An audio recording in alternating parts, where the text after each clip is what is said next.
안녕하세요. 김용진 목사입니다.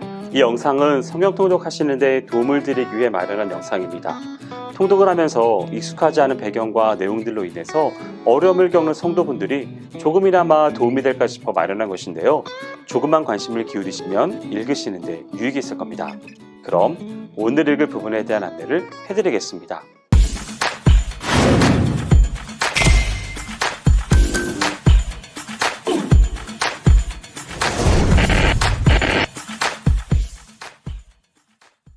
오늘 읽을 본문은 신명기 24장에서 27장까지입니다. 사람은 누구나 홀로 살 수 없는 존재입니다. 너무나 쉬운 진리를 말했나요? 누구든 자신이 알게 모르게 도움을 주고받으며 타인과 더불어 살아가게 되어 있습니다. 이러한 맥락에서 24장은 이웃과 공동체적 삶을 영위하는 데 있어서 지켜야 할 규범과 사랑의 규례를 제시해주고 있습니다. 1절부터 4절까지는 이혼에 관한 규례입니다.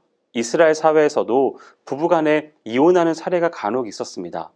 이혼 증서를 작성토록 하라는 규정은 법적이고 문서적인 절차를 거치게 함으로써 당시 남자들이 구두에 의해서도 자유롭게 여자를 내쫓아버리는 악습을 구제하고 억제하기 위한 조처였습니다.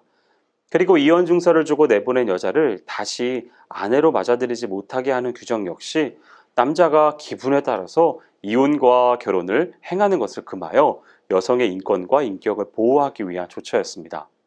이러한 이혼법이 작성되었다 하더라도 바리새인들이 그릇 해석하였던 것처럼 성경이 결코 이혼을 공공연히 인정하려 하거나 장려하려 했던 것은 아니라는 점을 잊지 말아야 하겠습니다.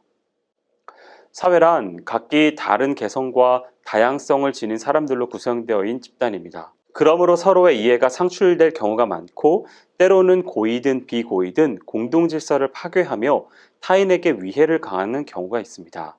5절에서 9절은 바로 이러한 문제를 사전에 방지하거나 문제 발생 시 조정 내지는 해결하기 위하여 제정된 사회 규범입니다. 이상과 같은 사회 법규는 모든 사람들이 서로의 권익을 옹호하며 화목하고 풍요롭게 살아갈 수 있도록 하기 위하여 필요한 최소한의 제도적 장치를 간구해 놓은 것이라 할 수 있습니다.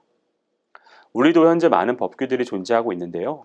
우리 그리스도인들은 법으로 명기되어 있는 사항만 어기지 않으면 된다는 그 사고를 가질 것이 아니라 법적 장치를 강구하면서까지 지향하려고 하는 그 근본, 법 정신이 무엇인가를 깨닫고 스스로 이를 추구하려는 노력이 있어야 하겠습니다. 어느 사회이든지 부와 온갖 문명의 혜택을 마음껏 구가하고 있는 자들의 뒤에는 사회의 구조적 모순 때문에 일평생 가난에 시달리는 사람들이 있습니다. 따라서 우리 주위에 가난하고 불우한 자들을 돕는 것은 나 개인의 일일 뿐만 아니라 사회적인 차원에서 추진해야 할 공동의 일이어야 합니다. 이러한 견지에서 10절에서 22절은 이스라엘 공동체에게 이웃사랑의 실천을 위한 규례들을 제시합니다. 10절부터 13절의 담보에 관한 규정은 가난한 자라 할지라도 최저 의식주 생활만은 보장해 주기 위한 조처입니다.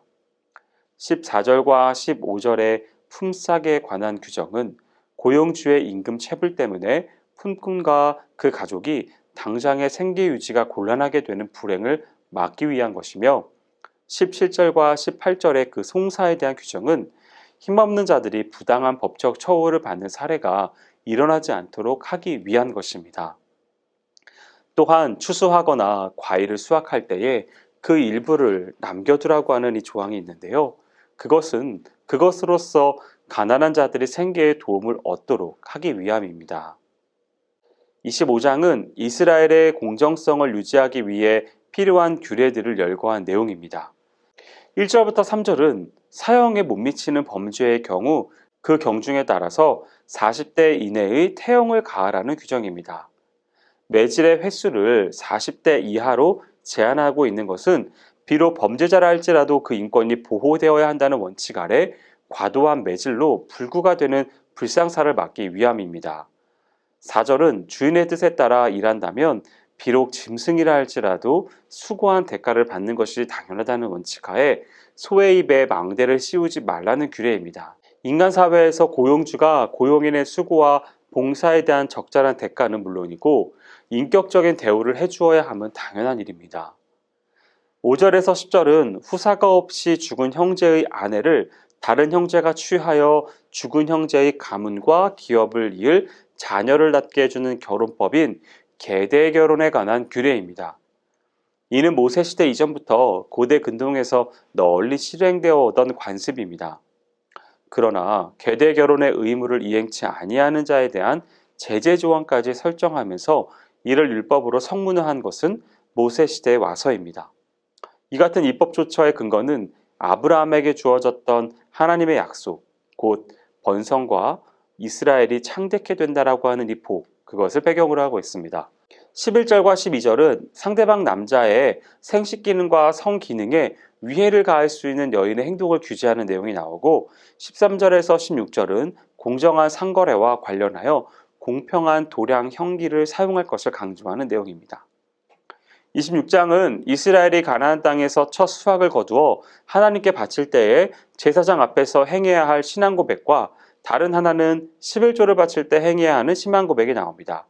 이는 하나님 사랑과 이웃 사랑의 율법과 연결되어 있습니다. 1절에서 11절은 이스라엘이 하나님의 은혜로 가나안 땅에 입성하여 그곳에 정착하게 되면서 지켜야 할 규례입니다. 즉 이스라엘이 그곳에서 토지 소산의 첫 열매를 수확하게 되면 그것을 정성스럽게 구별하여 하나님께 바쳐야 한다는 것입니다. 그리고 그와 함께 제사장 앞에서 가나안 땅을 기업으로 허락하신 하나님의 은혜와 이스라엘의 비참했던 과거 애굽 생활을 꺾으시고 이스라엘을 가나안 땅으로 인도하신 그 하나님의 섭리 및 그에 대하여 이스라엘이 하나님께 마땅히 행해야 할 감사와 헌신 등을 겸손히 고백해야 한다는 내용이 담겨 있습니다. 결국 이는 성도가 과거 사실을 돌아보아 지금껏 자신을 인도해 주신 하나님의 은혜와 현재 부어주고 계시는 풍성한 복에 대하여 감사하는 것이 마땅하다는 것을 교훈해주는 규례라고 할 수 있습니다. 12절에서 15절은 안식년을 기준으로 3년째마다 절기 11조를 구제 헌금으로 돌리는 소위 제3회 11조에 관한 규례입니다. 이는 14장에서도 언급된 바가 있었어요.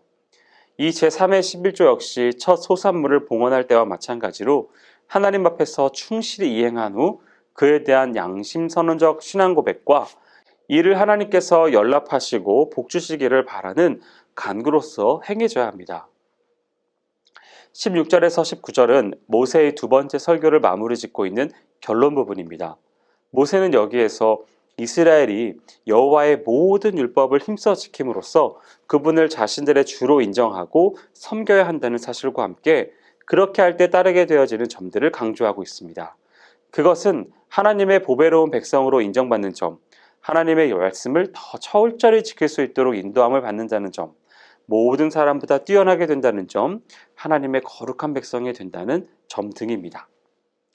지금까지는 우리는 2차에 걸친 모세의 설교를 살폈습니다. 그중 제1설교가 지난날에 이스라엘이 겪은 광야 생활을 상기시킨 것이라면 제2설교는 하나님께서 이스라엘에게 주신 율법을 강조하는 것입니다. 이제부터는 모세의 마지막 설교인 제3설교가 시작됩니다. 이는 곧 신명기의 결론 부분이자 더 나아가 모세오경 전체의 결론이라고 할 수 있습니다. 그 가운데서도 27장은 제3설교의 서두를 여는 부분으로 이스라엘이 언약의 땅 가나안에 입성하면 제일 먼저 준행하여야 할 두 가지 규례에 대하여 지시하고 있습니다. 1절에서 10절은 모세가 이스라엘 백성들에게 장차 가나안에 입성한 후 제일 먼저 해야 할 일이 무엇인지를 알려주고 있는 부분입니다. 그것은 곧 율법을 새겨 에발산에 세우며 또한 다듬지 않은 돌로 단을 쌓고 거기서 번제와 화목제를 드리려는 것입니다. 그리고 그런 다음에는 겸손한 자세로 하나님의 말씀에 귀를 기울이라고 했습니다. 11절부터 26절은 이스라엘이 가나안에 입성하여 최초로 돌비를 세우는 것에 이어 그 다음으로 해야 할 일에 대한 모세의 지시사항입니다. 그것은 곧 이스라엘 12지파를 각기 6지파씩 나누어 그리심산과 에발산에 서게 한 다음 율법 순종 여부에 따라 복과 저주를 선포했습니다. 여기서는 복의 내용은 생략한 채 단지 12가지의 저주만이 언급되고 있습니다. 그것은 불순종으로 말미암아 저주를 초래하기 쉬운 그 인간의 죄악된 심성을 고려하여 강력한 경각심을 일깨워 그러한 타락을 미연에 방지하고자 했기 때문입니다. 한편 이러한 12가지의 저주에 해당하는 죄악들을 각종 선범죄, 은밀히 우상을 세우는 죄, 암살죄, 이웃의 지게표를 옮기는 죄 등과 같이 그 종류가 다양하나 한 가지 공통점을 발견할 수 있습니다.